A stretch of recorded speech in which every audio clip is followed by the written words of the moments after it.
अच्छा, उस जगह पे कुछ एरर्स बताई गई हैं वो हम समझ लेते हैं। Model error, data error, truncation error और राउंड ऑफ एरर। ठीक है, तो शुरुआत करते हैं सबसे पहले मॉडल एरर से। मॉडल एरर एकदम सिंपल चीज़ है, ह्यूमन के द्वारा जो भी एरर हो सकती है वो मॉडल एरर के अंदर आएगी। जैसे कि मान लो एक बहुत बड़ा इक्वेशन है, उसमें कुछ लिख रहे हैं, उल्टा उल्टा कर दी कोई प्रोसेस इधर उधर से, बहुत ही कॉम्प्लेक्स चीज़ है, तो उसमें जो एरर होगी वो मॉडल एरर, बस कुछ खास इसमें समझने का नहीं है। ठीक है, समझने वाली चीज़ शुरू होती है डेटा एरर से। डेटा एरर क्या है? मान लो कोई बाउंड्री कंडीशन है, ठीक है, वो दी हुई है। मान लो बाउंड्री कंडीशन x = 2 से x = 4 है, तो ये तो बहुत सिंपल हो गया समझना। मान लो ये 2.143 से 4.628 तक है, इसमें कोई एक छोटी मोटी एरर होगी, तो मान लो ये किसी फंक्शन को रिप्रेजेंट कर रहा है, मान लो f(x = x² - 2), ठीक है।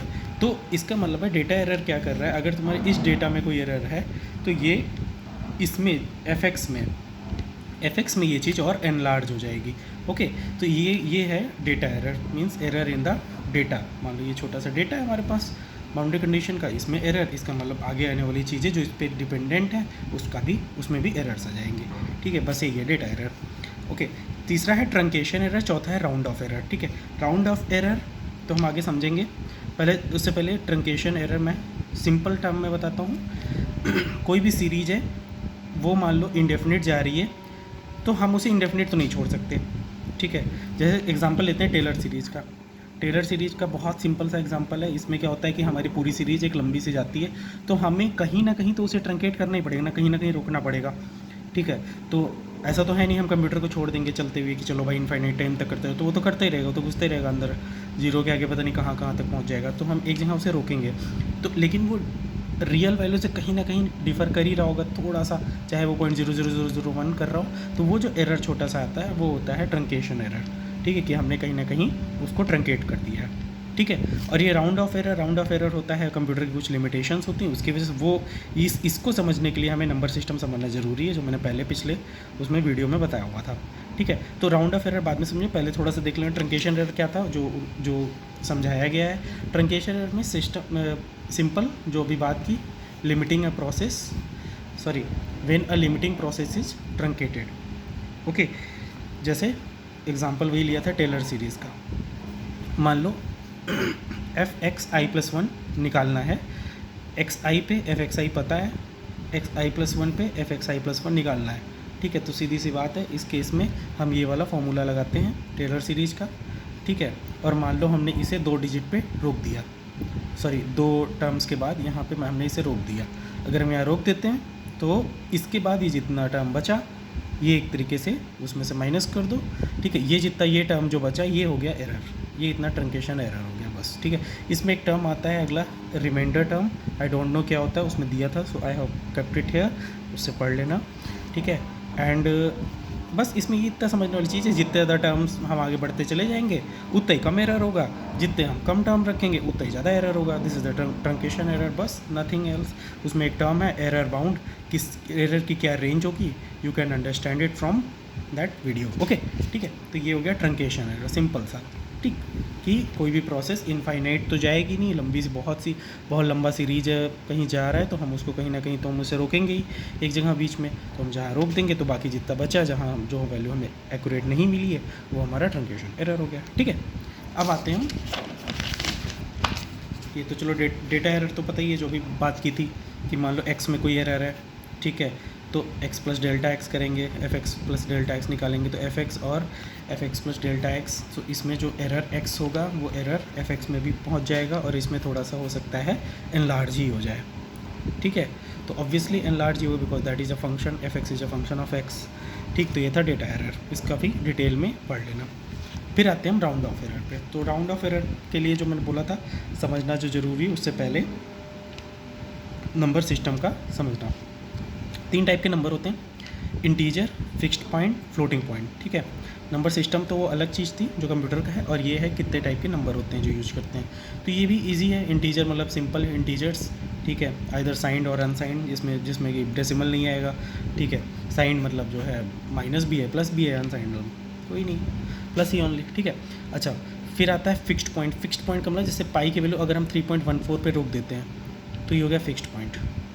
ठीक है, यही इतना ही है, या फिर ये जैसे 1/√2.71 हमने लिख दिया, हमने खुद ही ये वैल्यू डिफाइन करी 3.14 ही यूज करना है। अभी अगर मैं इसको 3.14 मतलब लंबा खींच देते तो वो फिक्स पॉइंट नहीं रह जाता, ठीक है। आते हैं फिर फ्लोटिंग पॉइंट पे। फ्लोटिंग पॉइंट क्या है? फ्लोटिंग पॉइंट एक रिप्रेजेंटेशन है नंबर का, जिसमें यूजली कंप्यूटर इसमें काम करता है लिखने के लिए, ठीक है, कोई भी नंबर स्टोर करने के लिए। Integer, fixed point, floating point. तो फ्लोटिंग पॉइंट क्या है? जैसे 2 × 10⁻³ था, ठीक है, तो इस टाइप का जो रिप्रेजेंटेशन होता है वो इसमें आता है फ्लोटिंग पॉइंट। बट एक चीज़ यहाँ ध्यान रखनी है कि फर्स्ट टर्म ये लोग इंटीजर नहीं रखते, first term that has to be point, decimal point, ठीक है। तो इसे अगर लिखना है तो इसे हो जाएगा 0.2 × 10⁻², ठीक है, ओके। तो इस तरीके से हम रिप्रेजेंट करते हैं। तो इसमें जो पहला टर्म हो गया, ये हो गया मेंटिसा, ये हो गया 10 दैट इज़ द बेस, और ये हो गया इसका एक्सपोनेंट, ठीक है।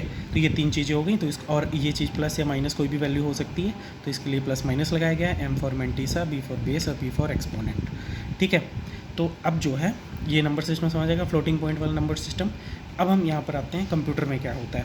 कंप्यूटर में क्या होता है कि कोई भी चीज़ स्टोर होती है तो 3 पार्ट में इसको ऐसे स्टोर करता है। सबसे पहला पार्ट लेता है साइन का, फिर एक्सपोनेंट का, ठीक है। एक्सपोनेंट में भी साइन होंगे, जैसे 10⁻² है, 10⁻3 है, इस टाइप में एक्सपोनेंट इसमें भी होंगे, ठीक है। और उसके अलावा फिर अगला आता है मेंटिसा। मेंटिसा ये वाला टर्म, ठीक है, मान लो 0.2493 जो भी है, ठीक है, इस टाइप में हो गया, तो हो गया मेंटिसा, ठीक।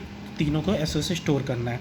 अब इसमें क्या है कि स्टोरेज का भी एक डिफाइंड है कि इसमें कितने बिट स्टोर होगा। जैसे कि 16 बिट का मान लो मेमोरी स्पेस है, ठीक है। 16 बिट में इसका मतलब है साइन के लिए 1 बिट तो साइन के लिए आ गया, ठीक है।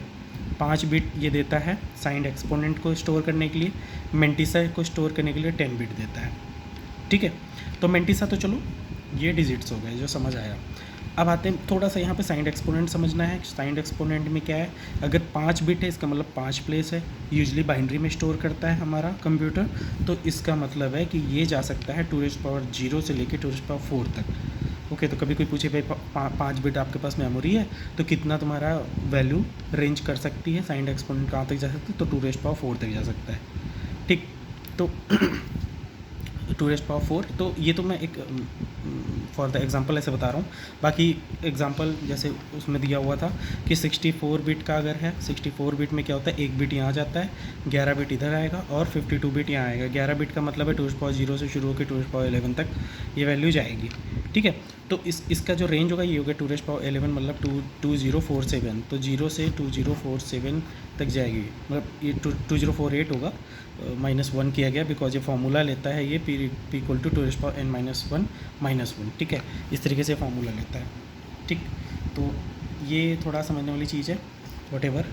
बाकी इसके बाद इसका रेंज बताया है -1023 से 1023, अगर मतलब नेगेटिव पॉजिटिव दोनों होता है तो होता है, ठीक है। उसके बाद एक चीज़ जो बताई गई थी कन्वर्ट करने को, ये थोड़ा सा समझने वाली चीज़ थी। मान लो ये बाइनरी है, बाइनरी में कोई नंबर है 2⁻1024 और इसको डेसिमल में कन्वर्ट करना है 10⁻A कितना होगा, ठीक है। तो ये A को डिफाइन करना होगा क्योंकि हमें यहाँ पे A की वैल्यू फाइंड आउट करनी है। तो ये हो जाएगा A की वैल्यू 308, ये लॉग वॉग लेके आ जाएगा जो उसमें किया गया है, ठीक है। और नंबर सिस्टम में तो समझ ही लिया था इसका क्या मतलब होता था, किस हिसाब से चेंज होता था, ठीक है। तो रेंज मान लो जैसे इसकी रेंज जो है 2⁻1024 माइनस ऑफ 2⁻1024 से प्लस ऑफ 2⁻1024 तक थी। तो डेसिमल में अगर हम लिखते हैं तो 10⁻−308 से 10⁻308 तक इसकी रेंज होगी, ठीक है। तो यहाँ तक समझते हैं। अभी इसके बाद राउंड ऑफ का मैं अगली वीडियो में आगे समझाता हूँ।